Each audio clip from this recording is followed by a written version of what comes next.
কালের সাক্ষী হজরত শুআয়ব আলাইসাল্লামের শহর মাদায়েন, লোহিত সাগরের পশ্চিম উপকূলবর্তী সিরিয়া ও হিজাজের সীমান্তবর্তী জনপদ মাদায়েন।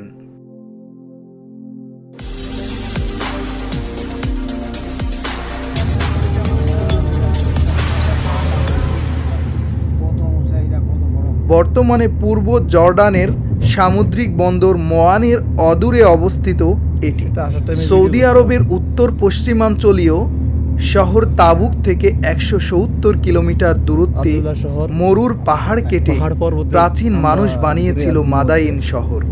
এ শহরের স্থাপনাসমূহকে দেশের বিশেষ প্রত্নতাত্ত্বিক নিদর্শন হিসেবে মর্যাদা দিয়েছে সৌদি আরব। হজরত শুআয়ব আলাইসাল্লাম এর স্মৃতি বিজড়িত হাজার হাজার বছরের পুরনো এ শহর আজও প্রাচীন সভ্যতা ও সংস্কৃতির প্রমাণ বহন করে চলেছে।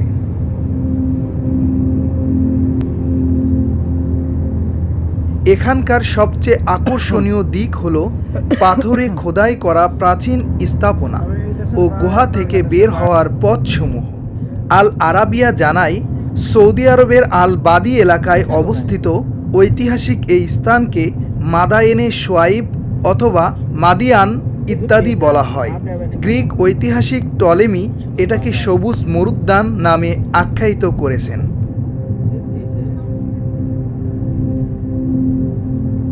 হজরত শুআয়ব আলাইসাল্লাম এর এই শহরের পোড়াকীর্তির সঙ্গে মিশে আছে হাজার বছরের ইতিহাস। মহাপ্লাবনের কবল থেকে বাঁচার জন্য সুউচ্চ স্থানে এসব স্থাপনা নির্মিত হয়েছিল।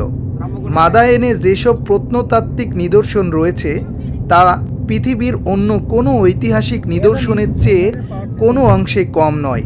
ঐতিহাসিকরা বলেন, পাথুরে পাহাড় কেটে মাদায়েন শহর স্থাপন করা হয়েছে। আজকের ধ্বংসাবশেষ প্রমাণ করে এখানে ছিল মানুষের বসবাসের জন্য পর্যাপ্ত ঘর ও উপাসনালয়।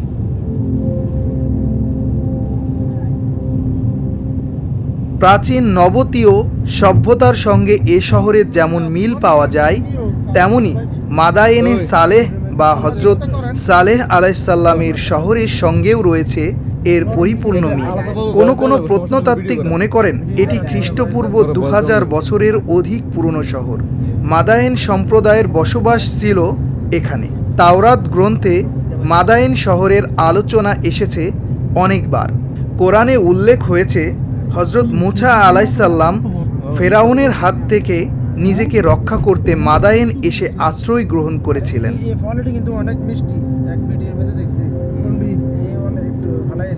ব্রিটিশ পর্যটক রোপিল ১৮৫০ সালে শুআয়ব আলাইসাল্লাম এর শহর ভ্রমণ করেন।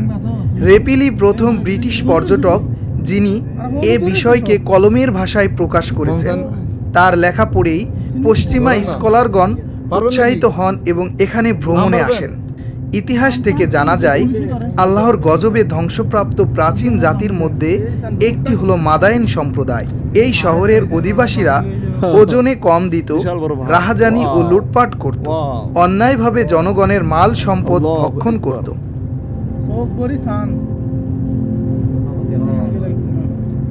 আল্লাহ হজরত শুআয়ব আলাইসাল্লামকে তাদের কাছে নবী হিসেবে প্রেরণ করেন। আল্লাহ বলেন, আর মাদায়েনবাসীর প্রতি তাদের ভাই শুআয়বকে পাঠিয়েছিলাম। সে বলল, হে আমার সম্প্রদায়, আল্লাহর ইবাদত করো, তিনি ছাড়া তোমাদের আর কোনো উপাস্য নেই, আর মাপে ও ওজনে কম দিও না। আজ আমি তোমাদের সমৃদ্ধশালী অবস্থায় দেখছি, কিন্তু আমি তোমাদের ব্যাপারে সর্বগ্রাসী দিনের শাস্তির ভয় করছি। সূরা হুদ আয়াত ৮৪।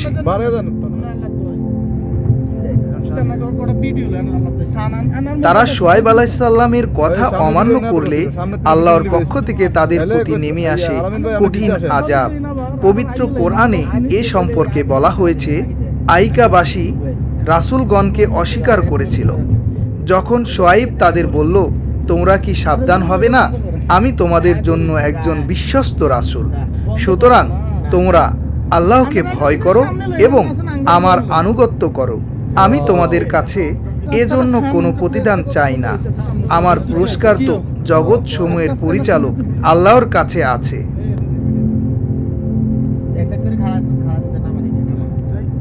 মাপে পূর্ণ মাত্রায় দেবে, যারা মাপে ঘাটতি করে তোমরা তাদের অন্তর্ভুক্ত হও না, এবং ওজন করবে সঠিক দাড়িপাল্লায়। লোকদের তাদের প্রাপ্য বস্তু কম দেবে না, পৃথিবীতে বিপর্যয় ঘটাবে না। ভয় করো তাকে যিনি তোমাদের এবং তোমাদের আগে যারা গত হয়েছে তাদের সৃষ্টি করেছেন। তারা বলল, তুমি তো জাদুগ্রস্তদের অন্তর্ভুক্ত, তুমি আমাদের মতোই মানুষ। আমরা মনে করি তুমি মিথ্যাবাদীদের অন্যতম।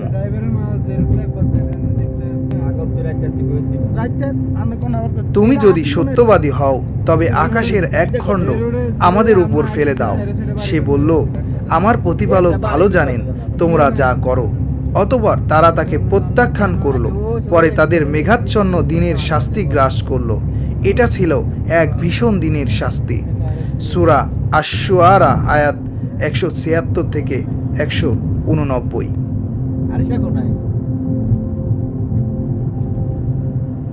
এ আয়াতের ব্যাখ্যায় তাফসির কারকরা লেখেন, তখন মাদায়েনে কয়েকদিন প্রচণ্ড গরম পড়ল। গরমে লোকজন ছটফট করতে লাগলো। এরপর কাছাকাছি একটি ময়দানের ওপর গাঢ় মেঘমালাল দেখা দিল। ময়দানে মেঘের ছায়া পড়ল। শীতল বাতাস বইতে লাগলো। এলাকার সবাই ওই ময়দানে উপস্থিত হলো। বলতে লাগলো, এই মেঘ থেকে আমাদের উপর বৃষ্টি বর্ষিত হবে। কিন্তু তাদের উপর অগ্নিবৃষ্টি শুরু হলো, আর নিচের দিকে শুরু হলো প্রচণ্ড ভূমিকম্প। ফলে তারা সবাই সেখানে ধ্বংস হয়ে গেল। ইতিহাসের সাক্ষী হয়ে দাঁড়িয়ে থাকলো পাহাড় কেটে তৈরি করা শুআয়ব আলাইহিসসালামের মাদায়েন শহরের ধ্বংসাবশেষ।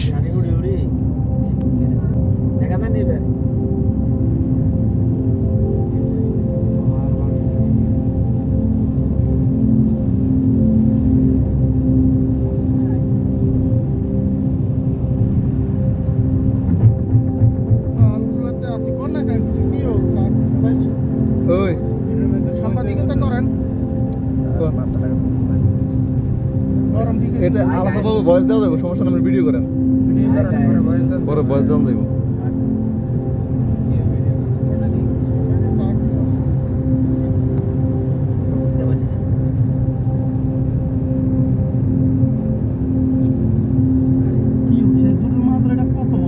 বিশাল বড়।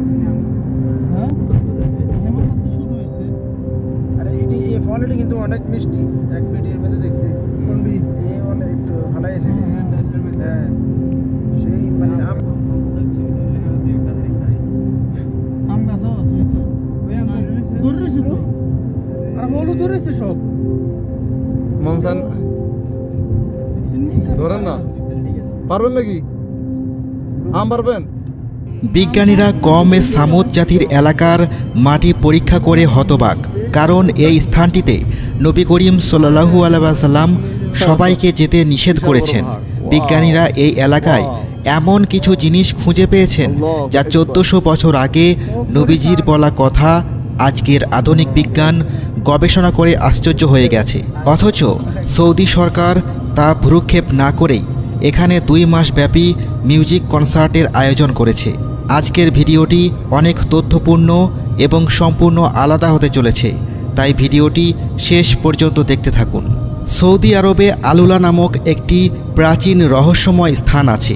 এটি বহু শতাব্দী ধরে অনাবিষ্কৃত রয়ে গেছে, কিন্তু এখনও ইউনেস্কো এটিকে তার প্রাচীনতম ঐতিহ্য হিসেবে স্বীকৃতি দিয়েছে। এই শহরকে হেগরা বা আল হিজর বলা হয়।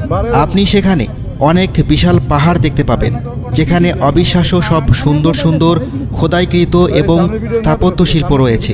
প্রত্নতাত্ত্বিকরা বলেছেন, পাহাড় খোদাই করে স্থাপত্য শিল্প নির্মাণ করা কোনো সাধারণ মানুষের কাজ নয়। বর্তমানে আমরা এর জন্য শক্তিশালী যন্ত্রপাতি ব্যবহার করি।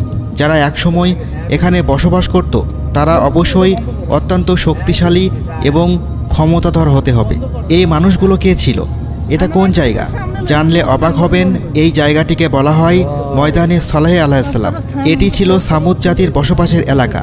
হজরত সলেহ আলাইহিসসালামের কওম এই জাতি তাদের দৈহিক শক্তি এবং দীর্ঘ জীবনের জন্য বিখ্যাত ছিল। তারা অত্যন্ত দক্ষ ছিল, কারণ তাদের মতো পাহাড়ে খোদাইকৃত করে স্থাপত্য শিল্প নির্মাণ অন্য কেউ করতে পারেনি। এই এলাকা খুব উর্বর এবং সবুজ ছিল। তাদের প্রতি বছর পর্যাপ্ত শস্য ও ফসল জন্মাতো। কিন্তু এই সবই তাদের গর্বিত ও অহংকারী করে তুলেছিল। তাদের মধ্যে ধনীরা দারিদ্রদের নির্যাতন ও হত্যা করত। তাদের কাছে সোনা ও হীরের সম্পদ ছিল, কিন্তু তারা নিষ্ঠুর লোকে পরিণত হয়েছিল। আল্লাহ তাআলা হজরত সলেহ আলাইহিসসালামকে তাদের হেদায়েতের জন্য পাঠিয়েছিলেন। এই ঘটনাটি আল্লাহ কুরআনে এভাবে বর্ণনা করেছেন, আর মনে করো কিভাবে আদ জাতির পর তিনি তোমাদেরকে সে দেশের উত্তরাধিকারী করেছেন এবং জমিতে তোমাদের রাজত্ব দিয়েছেন। তোমরা নিজেদের জন্য সমতল ভূমিতে অট্টালিকা ও প্রাসাদ নির্মাণ করো এবং পাহাড়ে খোদাই করে ঘর তৈরি করো। তাই তোমাদের উপর আল্লাহর নিয়ামতের কথা স্মরণ করো এবং পৃথিবীতে ফ্যাসাদ ও মন্দ কাজ থেকে বিরত থাকো। তখন কিছু লোক হজরত সলেহ আলাইহিসসালামের দাওয়াত গ্রহণ করেছিল, কিন্তু অন্যান্যরা তার নবুয়ত প্রমাণের জন্য একটি মজেজা পেশ করার দাবি করেছিল। তারা তাকে কাছের পাথরের পাহাড় থেকে তাদের জন্য একটি উট বের করার জন্য দাবি করেছিল। সলেহ আলাইহিসসালাম আল্লাহর নিকট প্রার্থনা করলেন এবং আল্লাহর অনুমতিক্রমে অলৌকিক সেই ঘটনা ঘটল। একটি উটনি পাহাড় ফেটে বের হয়ে তাদের সাথে বাস করতে লাগলো এবং সে একটি বাছুর প্রসব করল। কিছু মানুষ এটা দেখে হজরত সলেহ আলাইহিসসালামকে নবী বলে বিশ্বাস করল, যদিও অন্যান্যরা তাকে প্রত্যাখ্যান করতে থাকে। এটি একটি উটনি ছিল, আল্লাহর এক মজেজা। হজরত সলেহ আলাইহিসসালাম সামুদবাসীদের বলেছিলেন উটনি প্রতি সদয় হতে। তারা হজরত সলেহ আলাইহিসসালামের অবাধ্য হয়েছিল এবং তাদের মধ্য থেকে 2 জন সেই নিরীহ উটনিকে হত্যা করেছিল। এর শাস্তি হিসেবে আল্লাহ তাআলা সামুদ জাতির উপর আযাব হিসেবে মাঝরাতে ভূমিকম্প পাঠালেন এবং পরের দিন সকালে দেখা গেল তারা সবাই মারা গেছে। তাদের কেউই আবার জেগে ওঠেনি। আল্লাহ কুরআনে বলেন, এটি মর্মান্তিক আযাব তাদেরকে পাকড়াও করেছিল, ফলে তারা তাদের বাসস্থানে উপুর হয়ে পড়ে রইল। সূরা আরাফ আয়াত ৭৮।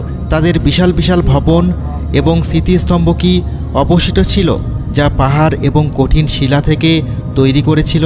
হজরত মুহাম্মদ সাল্লাল্লাহু আলাইহি ওয়াসাল্লাম তাবুকের যুদ্ধে যাওয়ার সময় যখন এই স্থানের পাশ দিয়ে যাচ্ছিলেন, তখন তিনি সাহাবাকে এই নির্জন স্থানটি বিশেষভাবে দেখিয়েছিলেন। তিনি তাদেরকে সেই এলাকায় শুধুমাত্র একটি কূপ থেকে পানি পান করতে বলেছিলেন, যেটি একসময় হজরত সলেহ আলাইহিসসালামের উটনি ব্যবহার করত। হজরত মুহাম্মদ সাল্লাল্লাহু আলাইহি ওয়াসাল্লাম তাদেরকে ওই এলাকা থেকে অন্য কিছু খাওয়া বা পান করতে নিষেধ করেছিলেন এবং দ্রুত সেই এলাকা ত্যাগ করতে আদেশ করেছিলেন, কারণ এটি একটি আল্লাহর গজব নাজিল হওয়ার জায়গা এবং এটিকে একটি উপভোগ এবং চিত্ত বিনোদন জায়গা বানানো উচিত নয়। কিন্তু ভাই ও বোনেরা, আজ সৌদি সরকার সেই ময়দানে 2 মাস ব্যাপী বিনোদনের অনুষ্ঠানের আয়োজন করেছিল। এই স্থানটি হাজার হাজার বছর ধরে একটি রহস্য হয়ে আছে এবং এর আগে অনেকেই সেই জায়গা দেখেনি, কিন্তু আজ এখানে মিউজিক্যাল কনসার্ট ও বিনোদন মেলা পালিত হচ্ছে।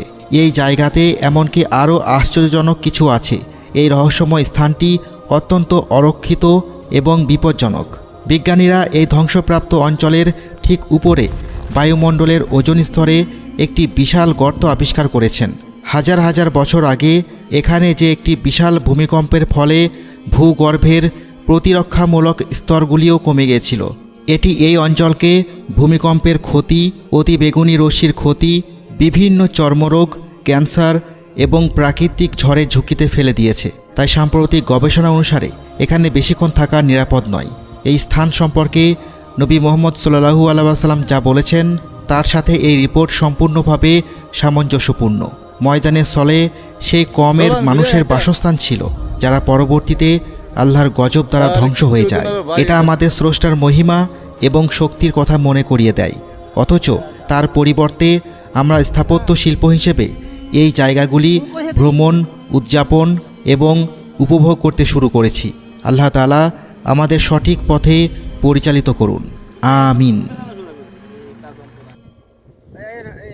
मुझे अपने रंग में रंग खुदा, मुझे अपने रंग में रंग खुदा। मैं तेरा फकीर मलंग खुदा, मैं तेरा फकीर मलंग खुदा। मुझे अपने रंग में रंग खुदा, मुझे अपने रंग में रंग खुदा। मैं तेरा फकीर मलंग खुदा, मैं तेरा फकीर मलंग खुदा, मुझे अपने रंग में रंग खुदा, मुझे अपने रंग में रंग खुदा। अल्लाह अल्लाह अल्लाह अल्लाह अल्लाह अल्लाह अल्लाह।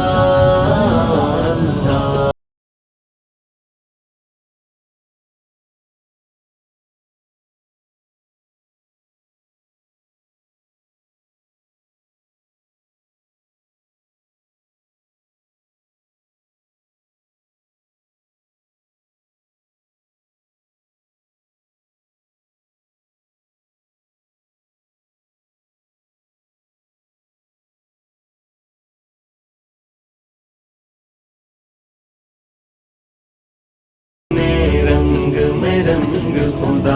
अल्लाह अल्लाह अल्लाह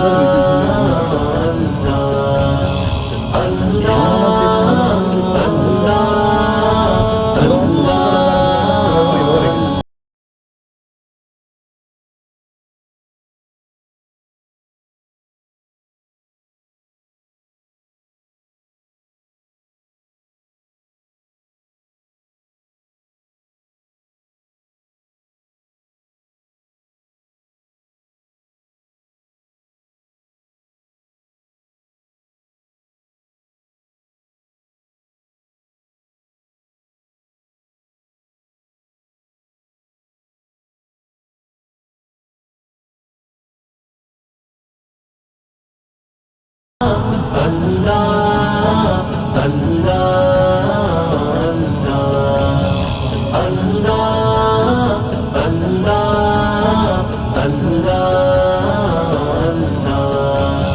मेरा ज़ाहिर अंदर जैसा हूँ, मंजर पस मंजर जैसा हूँ, मेरा इश्क समंदर जैसा हूँ।